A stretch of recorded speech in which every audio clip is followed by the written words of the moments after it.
Assalamu alaikum everybody. Inshallah, we'll just be starting soon. Inshallah, we're going to make this a joint staff and student welcome Ramadan message. So today we're not really going to be able to take too many questions. We're not going to be able to take questions today. It'll be more of a presentation. This is a welcome Ramadan message from Mufti Sahab, and it's a joint staff and a student's message. So there'll be a number of staff that will be joining on another link as well. So we just appreciate your patience whilst we finalize our setup. Won't be long, inshallah.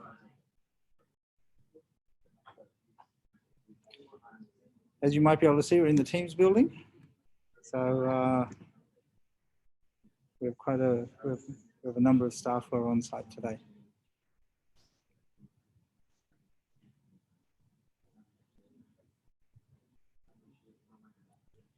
Year 5 and 6 Salaat program was at 1:15, but I understand that something might have happened and it didn't go on today.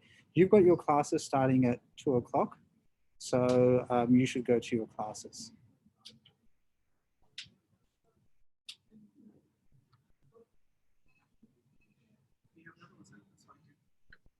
That's my other machine. You can set up your machine, because I think you hosted your meeting? Yes. I wasn't the host of that meeting. But this one is set up, so you can just move it around, whatever's comfortable.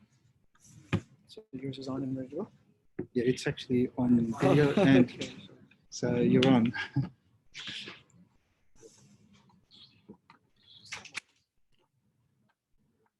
I need this?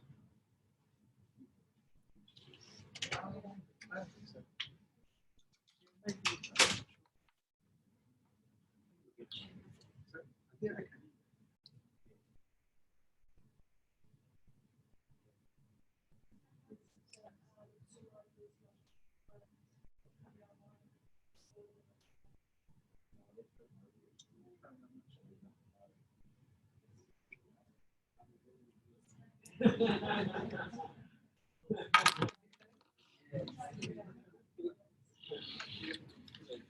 know there are a lot of students online. Please bear with us because we're actually doing a joint session with the students and the staff. So we're having actually 2 of these things going at once.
Assalamu alaikum wa rahmatullahi wa barakatuh. Bismillah ar-Rahman ar-Rahim. Wassalatu wassalamu ala nabiyyina Muhammad, khatam al-nabiyyin wa ala alihi wa ashabi ajma'in, amma ba'd.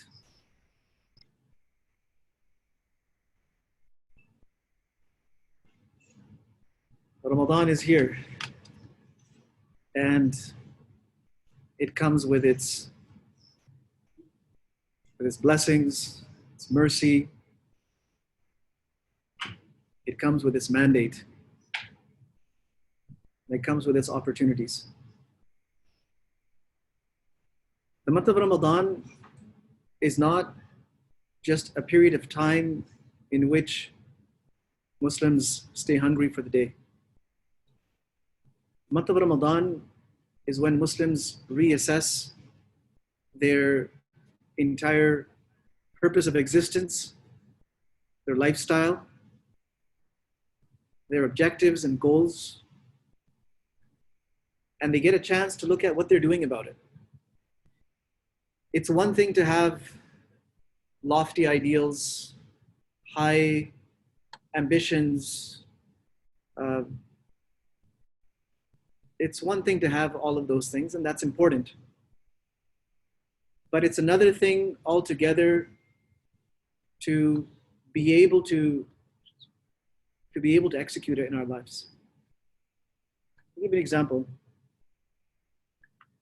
There are many people who are always thinking about doing something for their health.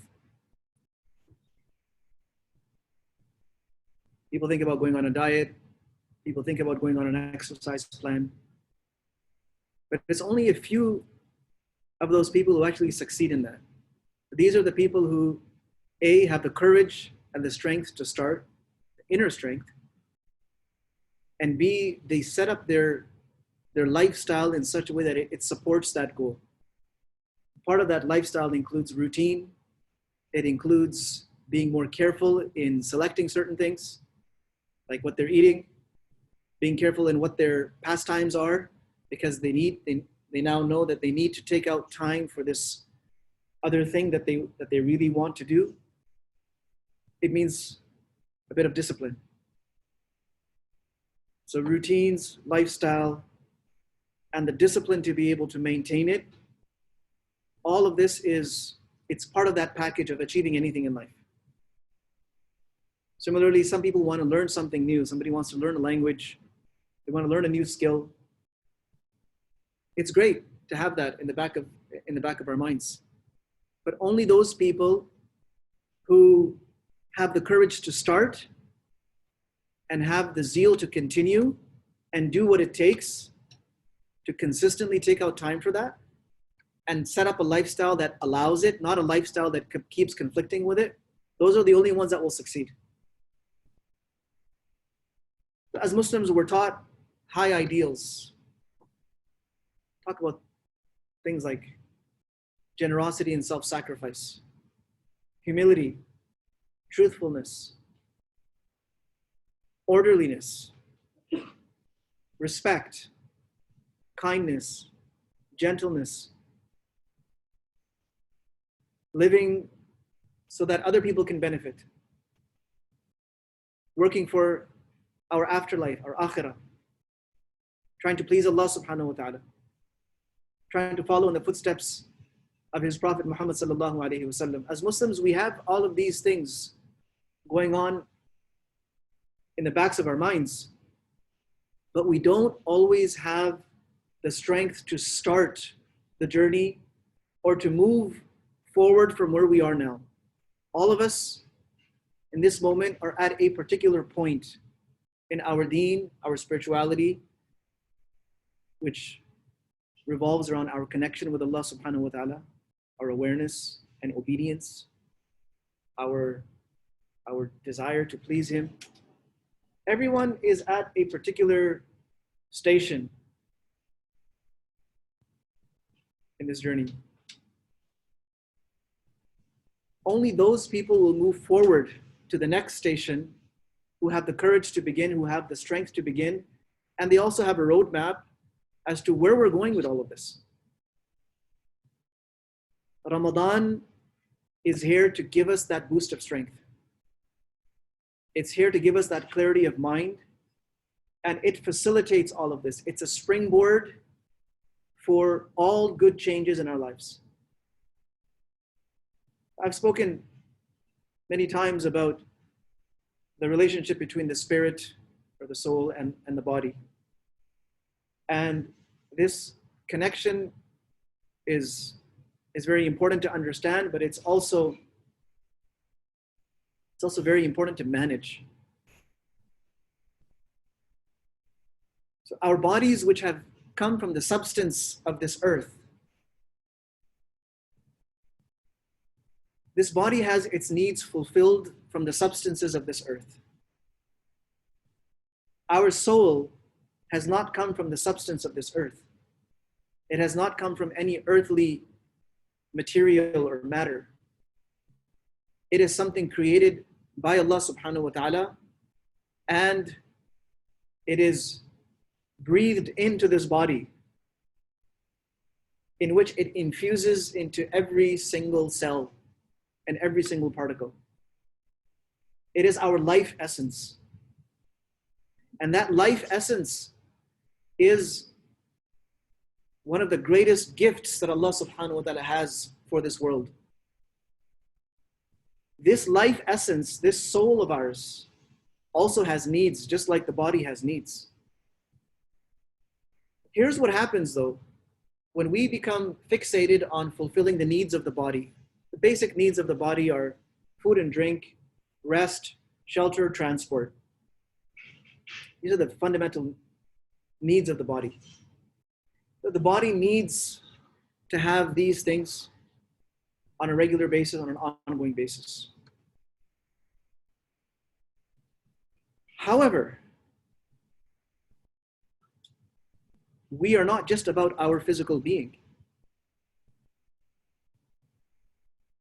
We can have the most strong, energetic, powerful bodies, but if there's an ugly personality sitting in that body, no one is going to want to have anything to do with it. People will shrug that person off, whether they're a male or a female. They'll say, this person has a terrible attitude. This person is cruel. This person has anger problems. This person is rude. This person doesn't know how to respect others, etc., etc. So we already know that our life is not just about the upkeep of our bodies, but rather the upkeep of our bodies is necessary in order for us to maintain our real existence, which is through our minds, our hearts, our souls. That's who we really are. Ramadan enables us to work on that side of ourselves. So what happens when our lives revolve mainly, and they do, it's a fact, that for most of the year, our life revolves around fulfilling these basic needs of the body.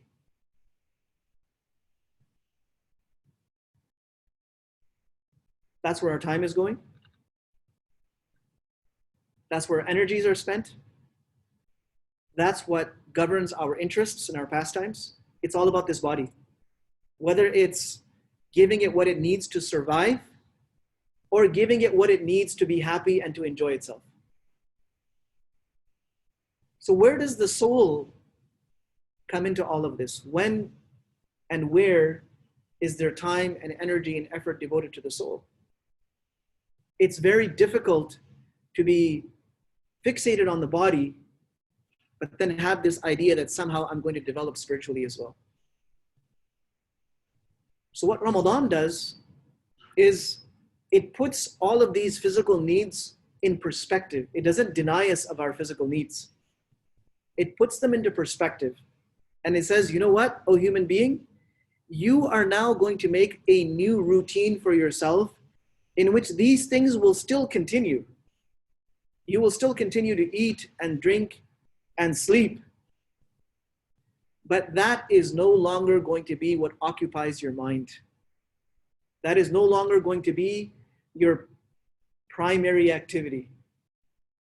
And you will now be diverted to this inner self, and you will have the time and the opportunity to devote yourself to it. See, what happens is the more we feed and nurture our bodies, it's a good thing, everyone needs to. But when our life revolves around our physical needs, then this physical body with its own, remember I said it comes from earthly substances, so it has all of these earthly tendencies, or base tendencies. These are the tendencies that are related primarily to the back of our brain. This is not where the higher thinking of the human being comes in. The more we feed the body, the more we feed its tendencies as well.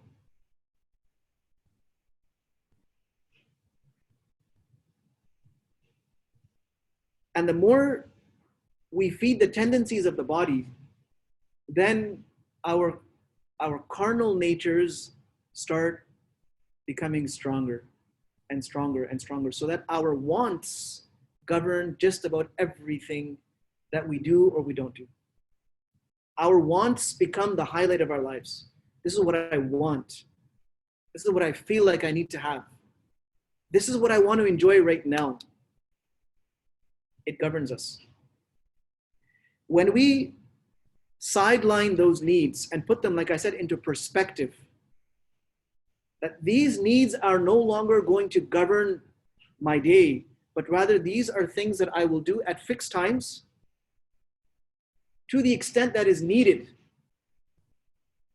Then it opens up a massive window for us to develop our inside, our person, our being. That includes our personality, our character, our thinking and our way of thinking, our goals and the way we set our goals, our objectives and the way we fulfill our objectives. It frees us up for all of that. But when we are constantly fixated over this body and its needs, we don't have the bandwidth. So the beautiful phenomenon of Ramadan is that when we put those physical needs into perspective and we give them less importance in our lives, then the spirit, the soul in us has a chance to shine. It has a chance to grow. It has a chance to be acknowledged that I'm also here. And so it develops. Now, I'm going to give you a very interesting comparison. It's coming from the Quran. I mentioned that this soul has come directly from above. The body has come from below. When we just focus on our body, then we become like other beasts of this earth that have also come from similar substance. Our tendencies become more and more like those other creatures with which we share this world. But because we haven't developed the minds, the hearts, the souls, our ability to move beyond our immediate need is greatly diminished, greatly limited. So Allah subhanahu wa ta'ala describes these kinds of people. He says they have eyes, but they can't really see with them. They have ears, but they can't really listen with them. They have hearts, but they can't really reflect with them. What is their outcome? What are they like? What have they become like? أُولَٰئِكَ كَالْأَنْعَامِ بَلْ هُمْ أَضَلُّ أُولَٰئِكَ هُمُ الْغَافِلُونَ. These people have now come down, being from the progeny of Adam alayhi salam, being from the human being, that elite creature of Allah subhanahu wa ta'ala. They have come down to the ranks of cattle and livestock. As long as the cattle is getting its grass or hay or whatever it is that it needs to eat, it's getting its water, it's happy. If you're to go and have a conversation with some farm animals, tell them about the problems of the world, it doesn't really matter to them. You might as well be talking to yourself. So, Ramadan is to break that cycle. When we work on our spirit and our soul, then, like I said, it's come from above. This soul was breathed into us. Then we start becoming more and more like the other beings in the heavens. We start developing angelic qualities. Innocence, purity, haya, which is modesty and shame, respectfulness, gracefulness, elegance. In all our things, it starts coming into us just by doing this exercise, provided that we use our time properly. So this is the direction that Ramadan is here to steer us towards, if we will allow it. So what this means is, first, we have to do some mind setting. We have to do some mind setting. And as a part of that mind setting, we have to put aside the fears of missing out on something that we were never really going to gain anyways. But Shaitan has this tactic where every time we think about moving forward in our deen, he gives us this fear of deficit, that we're going to lose out on something. We're going to miss out on something. Kind of like how when our parents ask us to come and pray and we're watching something, you know, that thought that, well, if I go to pray, I'm going to miss out on this much of this movie, or miss out on playing this game. I'm going to miss out on that enjoyment. The same thing happens with adults as well. Every time we are invited to do something good, then الشيطان يعدكم الفقر ويأمركم بالفحشاء والله يعدكم مغفرة منه وفضلا والله واسع عليم.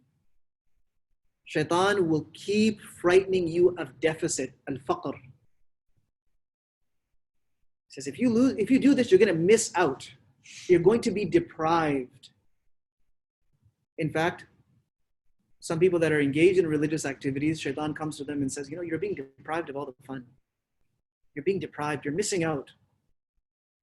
For some people, he'll say that you're missing out on opportunities of life. For some people, he'll say you're missing out on opportunities to grow. For some people, oh, you'll miss out on opportunities of income. For others, you'll miss out on opportunities of fun and enjoyment. This thought that I'm going to miss out if I do something good, this is coming directly from Iblis. And you'll see that while we hesitate so much to do good deeds, وَيَأْمُرُكُمْ بِالْفَحْشَاءِ, we become almost shameless in doing what we feel like doing, in getting what we feel like we need to gain. There, we don't think of, well, I might lose some respect. I might lose my dignity if I do that. I might, you know, compromise something that I have. No, just go and do it. It's a very interesting scenario that we are placed in. It's all part of the test of being here in this world. So who will excel in Ramadan? Those people who get rid of the shackles and the walls that are self-created. They're self-imposed. They're created, those barriers are created by our own minds. It's our minds right now that are limiting us from doing what we need to do. We have put those handcuffs on ourselves. I can't do this, I can't do that. Yeah, well, I'd love to pray, but I have this issue. I have this problem. Anything that we think is stopping us from doing a good deed, it's a figment of our own imagination. And what's missing, the only thing that's missing is tawfiq from Allah subhanahu wa ta'ala. Maybe Allah subhanahu wa ta'ala hasn't decided to give it to us yet because we haven't shown him that we really want it. But the moment you show Allah subhanahu wa ta'ala even a little bit of zeal, even a little bit of desire, you'll be able to do much more than what you intended to do. This is the way of Allah subhanahu wa ta'ala. That's what that hadith means. That if somebody takes one step towards me, if somebody moves to me a hand span, I move to him an arm span. Somebody comes walking to me, I come running to him. Allah subhanahu wa ta'ala opens up the doors. And in this month, Allah has made it easier than any other part of the year to get close to him. So what is it that we're working on? The first thing is we get our faraid in order, the obligations. We always start with obligations. The second thing is we get rid of those things that are displeasing to Allah subhanahu wa ta'ala. We get rid of sins. If a person starts fulfilling their obligations and a person gets rid of sins from their lives, they will very quickly and easily become a friend of Allah. They will become a waliullah. And while there are many people who fulfill obligations, not everyone is able to let go of sins. And those sins are a hole in the sack that we're carrying, and that wheat or flour or whatever it is that we're carrying in that sack, it just keeps leaking out. And we keep filling it up, but we're letting it leak out because we're not getting rid of our bad habits, our bad manners, our incorrect tendencies, the way we use our eyes, the way we use our ears, what we listen to, the way we use our tongues, the way we speak. All of these things need to be brought under one thing, and that is in line with the pleasure of Allah subhanahu wa ta'ala. So we boost ourselves by increasing our ibadah, our worship, our dhikr of Allah, which is in fact very powerful form of meditation. Every act of worship remember, is an active meditation. It requires contemplation. It requires mindfulness. It requires awareness. It requires challenging ourselves and moving forward. Every act of worship is like that. Our Prophet ﷺ started his day, ended his day, and spent his whole day in one form of meditation and contemplation or another. If you want to understand it, just reflect on the du'as that we read in the morning and the du'as we read in the evening. These are every dua is such a powerful meditation. One dua comes to mind at the moment, a dua that Nabi Sallallahu Alaihi Wasallam taught us to recite before we go to sleep. Remember, the Prophet Sallallahu Alaihi Wasallam didn't just teach us words that you just blurt out these words and then you're done. Every word that came out of his blessed mouth is a message for our minds and our hearts. So he tells one Sahabi that when you go to bed, make wudu, make a fresh wudu, so you're physically and spiritually purified, like you would for salat. And when you lie down on your right side and read these words. Allahumma aslamtu nafsi ilayk. Oh Allah, I have submitted myself to you. Now, is this just a word? Is this just a phrase? No, it's a very powerful statement. My mind needs to be there and my heart needs to be there while I'm saying this. And I need to be asking myself, have I really submitted? If so, to what extent? What's missing? Or am I from those that are resisting that submission? It's all voluntary. No one's going to force you. Allahumma aslamtu nafsi ilayk. Oh Allah, I have submitted myself completely to you. Wa wajjahtu wajhi ilayk. And I have turned all my attention towards you. That's where my mind and my heart are. Wa alja'tu dhahri ilayk. And I have leaned on you for support. You are what I am relying on to get me through. وَفَوَّضْتُ أَمْرِي إِلَيْكَ. And I put all my affairs, my problems, difficulties in your care. You're the only one who's going to solve them. رَغْبَةً وَرَهْبَةً إِلَيْكَ. Oh Allah, I have zeal and love for you, but I am also wary that you are in a position to punish me. لا ملجأ ولا منجأ منك إلا إليك. There is no place of refuge. There is no place of shelter from your displeasure other than running right back to you. If you're angry with someone and you decide to punish them, there is nothing that can save that person. There is no place that they can go but right back to you. آمنت بكتابك الذي أنزلت ونبيك الذي أرسلت. I am ending my day reaffirming my belief in the book you have revealed and the prophet you have sent. The Prophet ﷺ says, if you read this every night, then if you die, you will die as a true believer. And if you wake up, the doors of khair will be opened for you. You could sit down and spend all day just thinking about this short dua. Islam urges us to contemplate, to think, to get our minds and our hearts involved. And Ramadan is no different. This is not a physical exercise. Or I should say, it's not limited to a physical exercise. Ramadan is much more a spiritual exercise than anything else. And what needs to be considered and contemplated is that while my belly was empty, what was my mind filled with? Because that's the whole point. Empty your belly and fill your mind, fill your heart, fill your soul. This is the message of Ramadan. And everything that assists us in becoming a better person, we will do. So we increase our worship.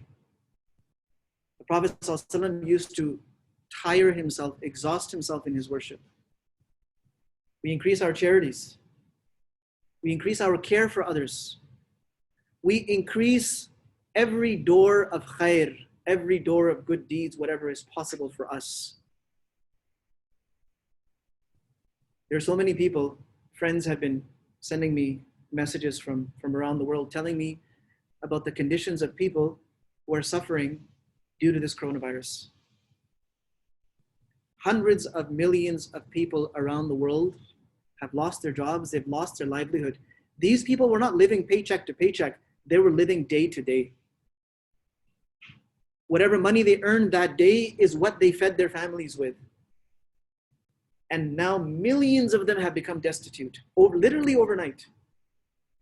They can't go out and sell their wares, can't go out and do their trade, whatever it was they were doing to earn an honest living, they're not able to do it. So to reach out and care for those people, to do whatever is in our capacity for those people, this is a part of the mandate. Many people like to calculate and pay their zakat in this month. But this year, we have to reframe our thinking. Where does my zakat really need to go? Where is it required the most? And where is it going to have the best and the biggest impact? I'm regularly receiving stories of families, with little girls that are starving. Their moms are feeding them cough syrup to put them to sleep because there's nothing. The father wasn't able to go and earn and bring food. It's heartbreaking what's happening outside. We might not feel it sitting in this very comfortable environment, but there's a great deal of grief and pain and suffering right now. And of course, dua. Dua is the essence of ibadah. If we want to see how strong our worship is, we can just look at how strong our dua is. What happens to us when we make dua? Are we really attentive towards Allah subhanahu wa ta'ala? Are we just raising our hands, or are we truly turning towards Allah subhanahu wa ta'ala? What is the condition when we make dua? So every day, there are countless opportunities for us to make dua and get them accepted for us, our families, our friends and neighbors, all of humanity. And let's become those people who, when they raise their hands, they shed a few tears in front of Allah subhanahu wa ta'ala and express their feebleness, express their ineptness, express their shortcomings in front of the Master of the universe and beg Him for forgiveness, beg Him for another chance, and beg Him to empower them to change.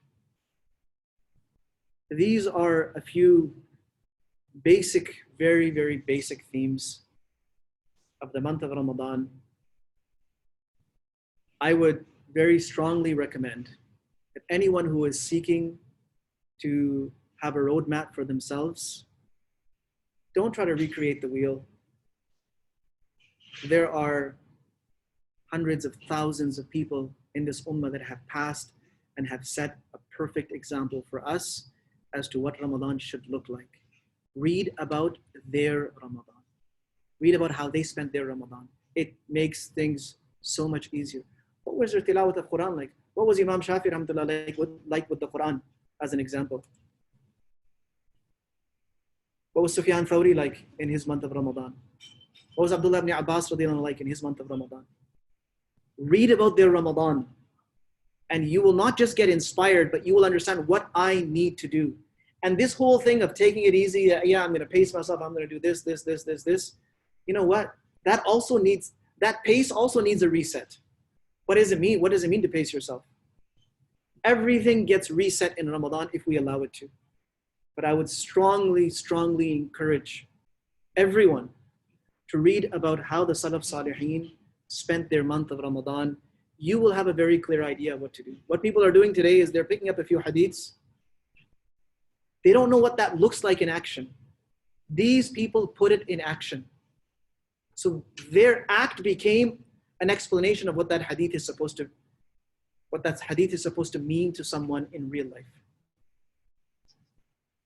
So these are a few things that come to mind at the moment. May Allah subhanahu wa ta'ala make this month a source of blessings and forgiveness and mercy. And may Allah subhanahu wa ta'ala make this a month in which we truly change ourselves. Our conditions are simply a reflection of our deeds and our inner state. What's happening in the world is a reflection of, if we think there's chaos outside, we should see the chaos that's inside. The disorderliness, the disobedience, the rebelliousness, the lack of direction, the lack of discipline that's inside. Everything that happens outside is just a reflection of this. In fact, one of the Salaf Salihin said that when I see my animal that I ride, when I see that it's not obeying me, it's not listening to me the way it should, when I see one of my children not listening to me the way they should, I go back to Allah subhanahu wa ta'ala and ask Him for forgiveness, because I know there's something I have done that displeased Him. That's why things are not going the way I would like them to, because I'm not doing things the way Allah subhanahu wa ta'ala would like me to do them. So plenty to think about and much more to do. May Allah subhanahu wa ta'ala make this the Ramadan that changes everything for us. Wa sallallahu wa sallam wa baraka ala nabiyyina Muhammad wa ala alihi wa ashabihi ajma'in. Assalamu alaikum wa rahmatullahi. Jazakallah khair. Thank you very much, Mufti.